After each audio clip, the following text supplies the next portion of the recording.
May the words of my mouth and the meditations of our hearts bless your name.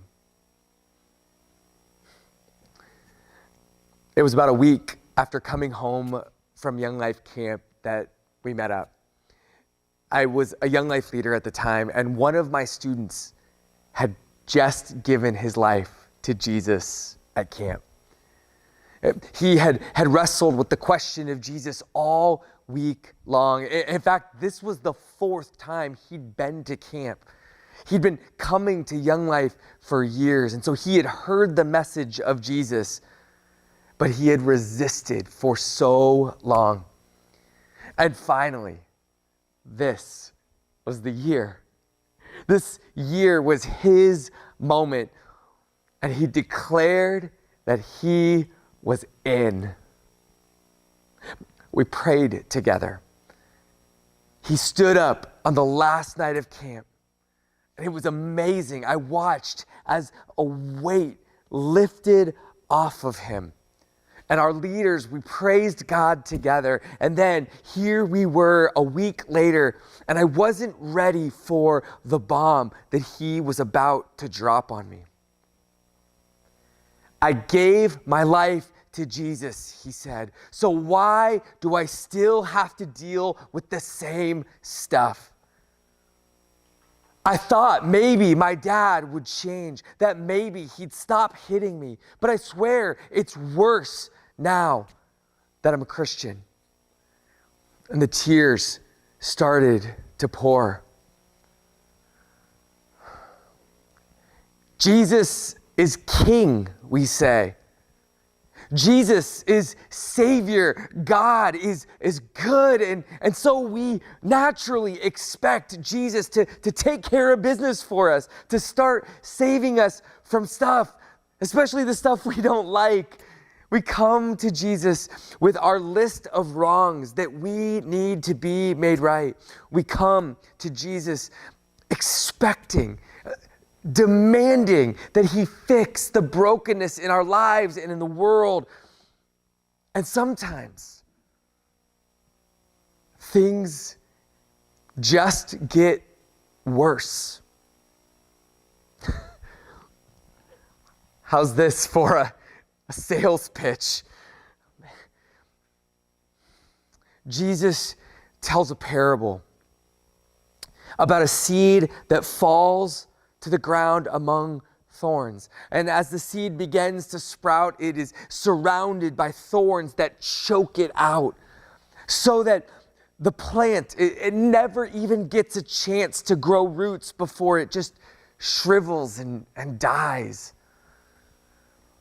There may not be an older, more common set of thorns, more perfectly designed to choke out young faith than the unmet expectation that Jesus' arrival should fix everything. I can tell you, my young friend had heard a clear and faithful presentation of the gospel. He heard Jesus preached clearly. Nobody stood up and told him that Jesus would fix everything. But realize, this is the kind of stuff that we have always been tempted to bring with us as we consider Jesus. It's why Jesus warns potential followers to count the cost, to consider the persecutions to come, to anticipate hardship on the way. It's why Matthew starts his gospel, his good news, with such an utterly devastating story. A story that declares whatever expectations you have of Jesus and his arrival in the world, they need to be adjusted. It's worth hearing this story again. We heard it read earlier, but listen and allow yourself to enter it and experience it. From Matthew chapter 2, we hear, then Herod, when he saw that he had been tricked by the wise men, became furious. and he sent and killed all the male children in Bethlehem. And in that region, in all that region who were 2 years old or younger, according to the time that he had ascertained from the wise men. Then was fulfilled what was spoken by the prophet Jeremiah. A voice was heard in Ramah, weeping and loud lamentation. Rachel weeping for her children. She refused to be comforted because they are no more. The long-awaited King of Israel had been born, and representatives from far-off nations had come to honor him and to worship him. God's ancient promises are being fulfilled.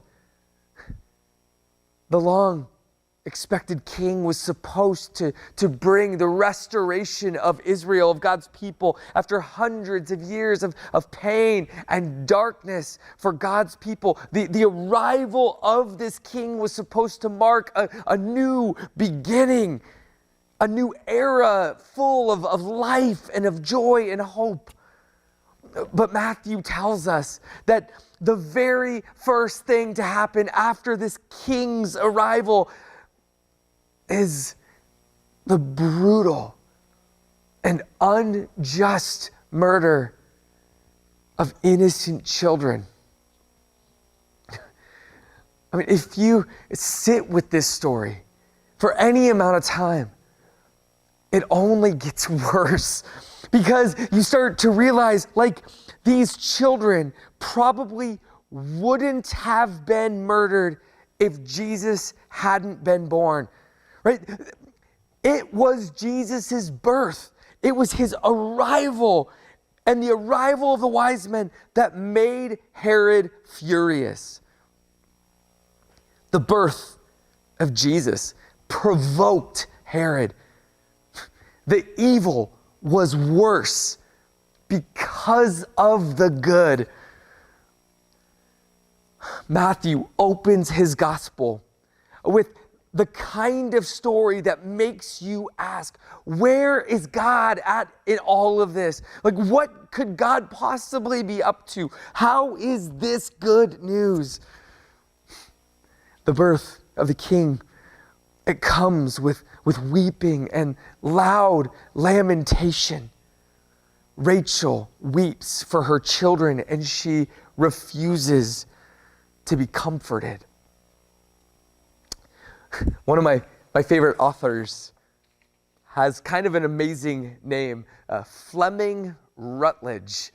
Just rolls off the tongue. Fleming Rutledge has written probably my single favorite book on the crucifixion. Just this last year, I spent reading a weekly devotional she wrote. And she's also a go-to writer on the season of Advent. And she writes this: understanding Advent means wrestling with the reality of the darkness that lies near at hand and cannot be wished away. Whew, so good. The darkness that lies near at hand and cannot be wished away. Did you notice what she says we need to do with the darkness? We need to wrestle with it. Now, you all know that I am not a trained psychologist or mental health professional, but I've been engaged with mental health issues since some of my earliest days as a youth pastor. I get to go onto high school campuses and talk to students about depression and suicide. And now as a chaplain for the fire department, I get to walk with first responders who are struggling with PTSD. And in all of my training and study and years of mental health work, the one thing that continues to be confirmed is that the darkness has to be confronted. It can't be ignored. It can't just be pushed down. It can't be papered over. All around us, people have been trying to explain why rates of suicide are so high right now, why deaths of despair are on the rise, why people are so burdened with anxiety and depression and this dark cloud of despair.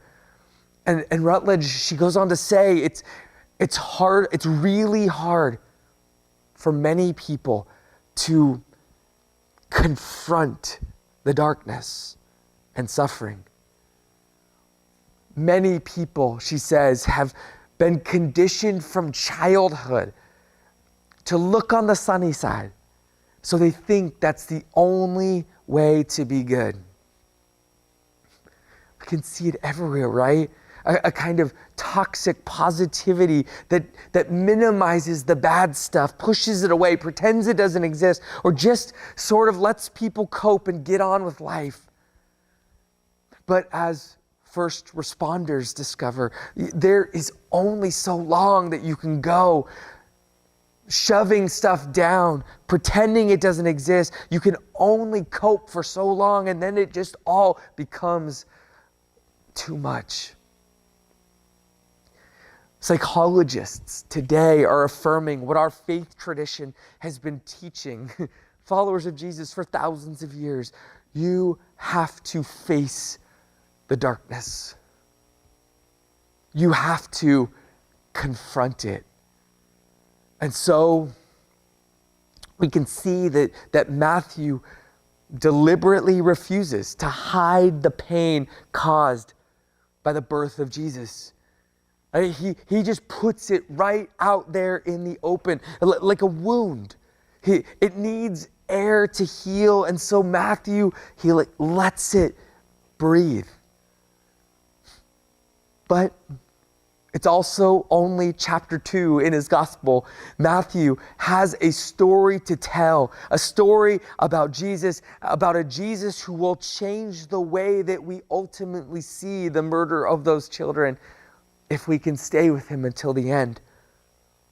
See, by the end of Matthew's gospel, we will see that telling the story of darkness, as important as it is, isn't enough. We have to start there, but we can't finish there. It is the necessary starting place, but we have to move on from it. Which brings me to a story I heard this week. This week I got to hear Jesse's story. A young man without a crime to his name. A normal kid until through a series of events in his life, he came to a place of hopelessness. He just started to believe that nothing in life really mattered. And so he considered taking his life. But instead, on a complete whim, he took his gun and he went and he robbed a bank instead. No planning, no forethought. If life is meaningless, he felt, then why not? It should be good for a momentary rush of excitement. And so he just went into a bank and he took what he could and he drove off. And before he knew it, he was in a high-speed chase, and then he was in prison. I listened to Jesse talk about his experience. Everything he was already feeling was just confirmed by this place, this cold prison structure around him that was designed to simply perpetuate the sense that nothing really matters. And he endured prison for some time, only to get transferred to another prison, which strangely was an identical prison. It was built by the exact same company. But as he began to settle into this second one, this new prison, he actually noticed one tiny difference between the last prison and this one. A tiny patch of grass growing out in the yard where there had only been dirt and gravel in the first prison. something about that grass shook him out of his fog. And he saw in that grass just a sliver of hope and meaning. He had this sense that if life could break out there, in this lifeless prison, that life could break out anywhere. Now, it didn't change his view of the darkness, of the prison, right? The prison was as dark as ever, but now the prison was no longer all there was. There was now a force more powerful than the prison, something capable of breaking through its meaninglessness. That grass, it sent him searching for answers, and he eventually gave his life to Jesus. He saw Jesus as the true light that can break through and withstand the darkness. And Jesse is now out of prison many years and has become the leader of multiple programs designed to now be that patch of grass for other inmates. Because in the darkness, Jesse saw the tiniest bit of light, and that light, it transformed him. So now his entire life is dedicated to showing up in the darkness for others, being that little bit of light for others so that they might also confront and resist the darkness that, as many of us know, can often feel completely overwhelming. The Gospel of Matthew confronts the darkness as he shows us what wicked men do when their power is threatened. They steal, they kill, and they destroy. And that doesn't stop just because Jesus shows up. In fact, it often makes them angrier. But Matthew offers us a tiny patch of grass. He quotes the prophet Jeremiah. And if you follow Matthew's lead, if you search for answers like Jesse, you come to Jeremiah chapter 31. And you discover that Rachel is weeping for her children Israel, for God's children Israel. She is full of lament and bitter weeping because Israel, God's chosen people, have been destroyed. They have been taken into exile. In a sense, they are dead and they are gone. Like the children murdered by Herod. Jeremiah names the darkness. He confronts it. Can we just, in this moment, pause to name the darkness in our lives and in our world? Can you think right now of one thing, one event, one person that is destroying the good world that our God made? Can you think of something that causes you right now in this moment to wonder where God is and what God is up to? Maybe there's one thing you brought to Jesus you expected to see when you started following him. You thought Jesus would instantaneously remove some sin from your life. You hoped God would just immediately snap away, remove some unholy desire from you. You prayed that God might restore some relationship in your life that has been broken for so long, but it hasn't happened. There's still only darkness in your life, or so it seems. What is that thing for you? It's important that we confront it, that we name it today. And so would you write it down? To just take the time in this moment to write something. And would you take the time this week to share it with someone? Maybe try to do that today. Otherwise, if you wait till tomorrow, it's likely you'll forget. But when you do this, when you share the darkness with someone, would you then open your Bibles to Psalm 10 and would you just pray Psalm 10 together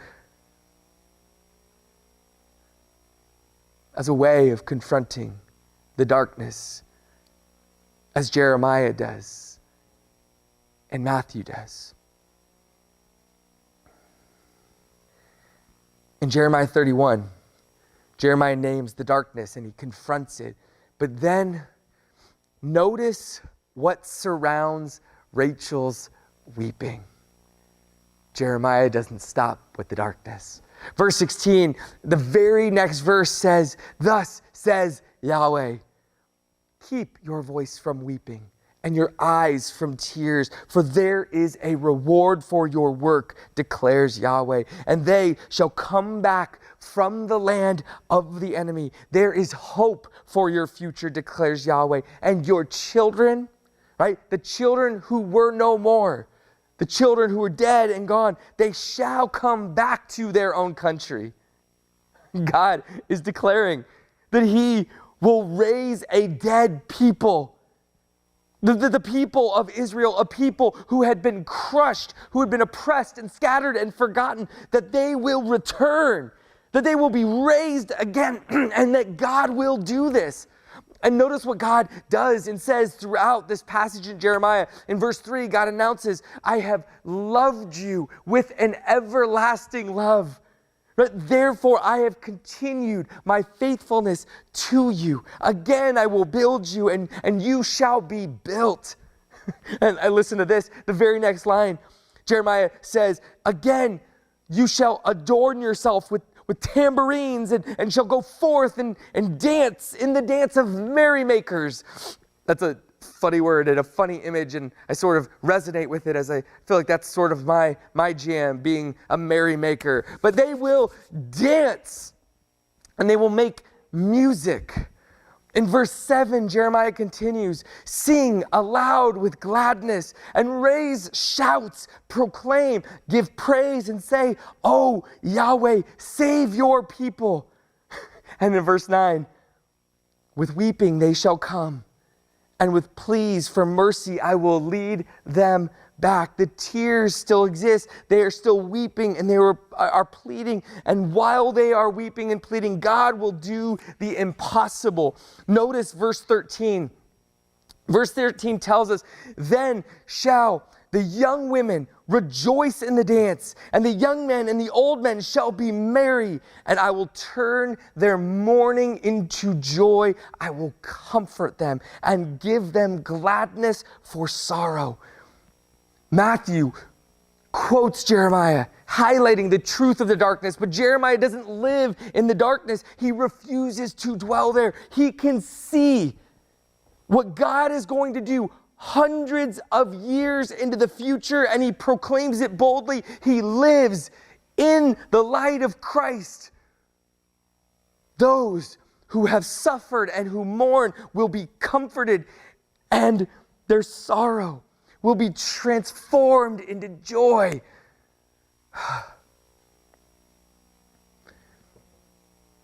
Jeremiah announces this as a future reality, but Matthew sees that very transformation happening in real time right in front of his eyes, in his world. It's coming to pass in front of Matthew. When Jesus is raised from the dead, when God demonstrates his power over death, it loses its sting and joy begins to break out in song.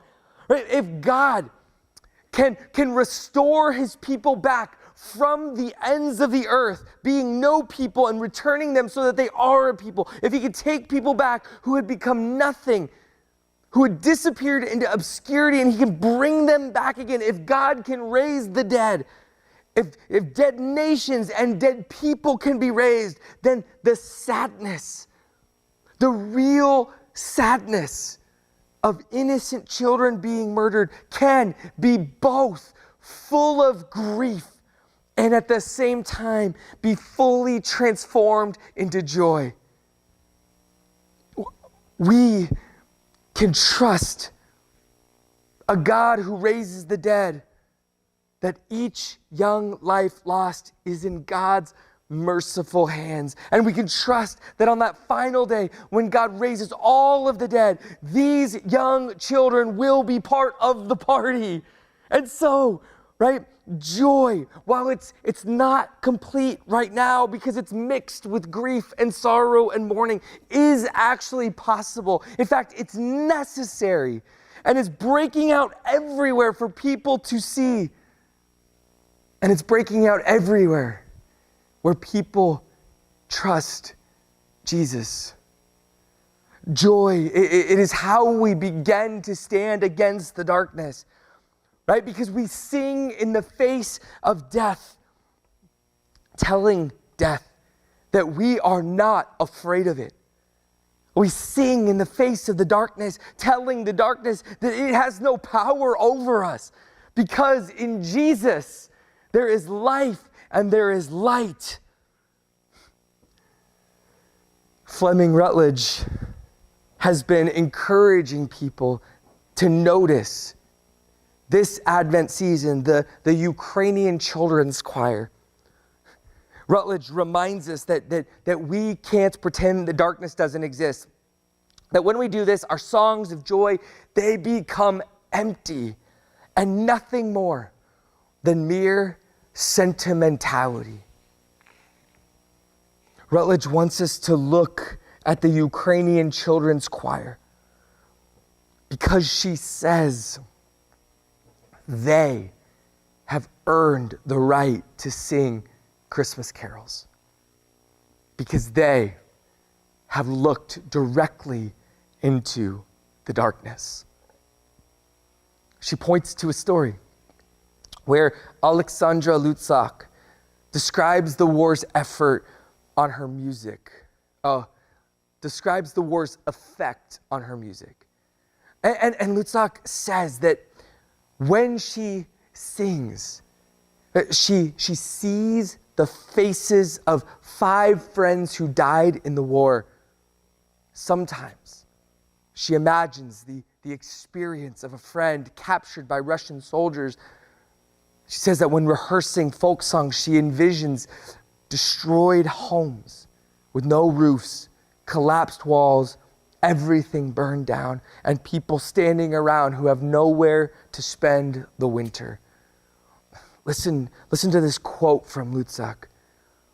These songs remind me of the pain, but they also help me somehow deal with the pain.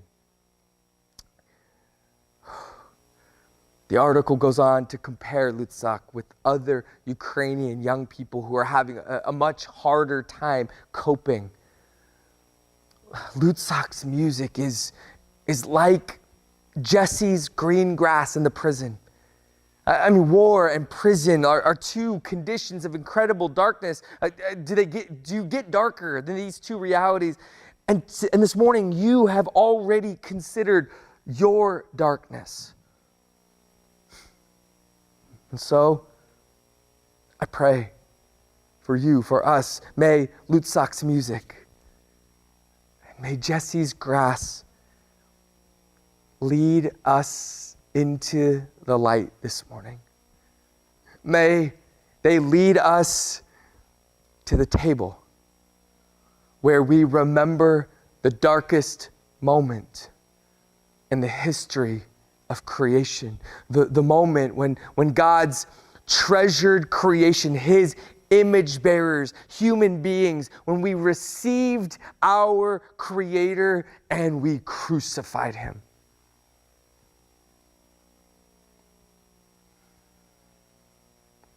And yet, this crucified God's love for his creation couldn't be exhausted. It couldn't be undone or overcome by our hatred and our evil. In fact, God's love, it becomes even more powerful, profound, compelling in the face of our very worst, our most mighty evil. And so may you, this morning, may you see in a piece of bread, may you see in a simple cup light. Light capable of penetrating the darkness. Light capable of overcoming the darkness. What we meant for evil, God purposed for good.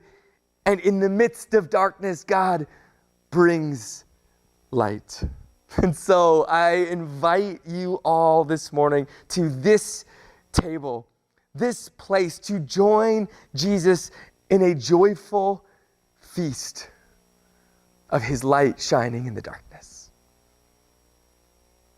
Would you come and would you receive the gifts of God given for the people of God? Amen.